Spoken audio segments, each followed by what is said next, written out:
Hello, it's Joe here for Joyrider TV. Today I'm just answering a question that came from James J. Donatelli, and he asked about tiller arms and the arrangements on different boats, and why on some boats the tiller arm is bent upwards, on other boats the tiller arm is bent downwards, and some are straight, some are bent inwards. So basically the way that these are bent is just because of the geometry and dimensions of the boat. So on the Hobie 14 here, the tiller arm is bent upwards so that there's a bit more clearance when the rudders are down with the back beam there.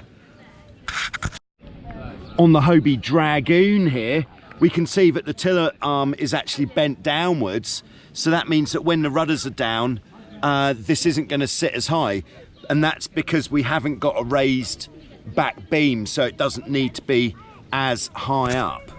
So here on the Hobie 16, the tiller arm is bent in slightly and up slightly. So by it being bent in slightly, it means that the tiller connecting bar, which we like to call the conrod, doesn't need to be quite as long. The second part of the question was, is it worth the upgrade to this kind of system? This system was introduced in 2003 for the Hobie 16.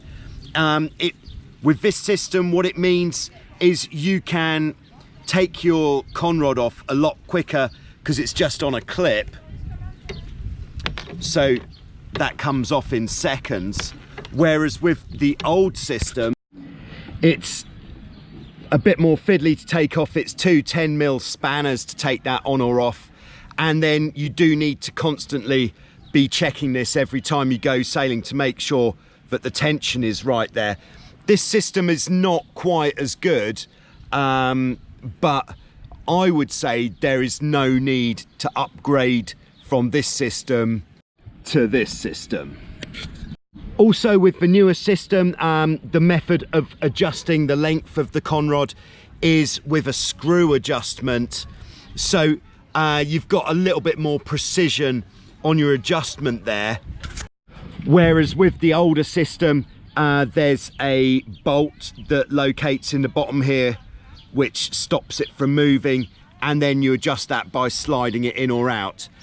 Both systems they do exactly the same job, just in a different way, and I would say there is no need to change the system on your boat unless you have some sort of malfunction, which means you have to change it anyway.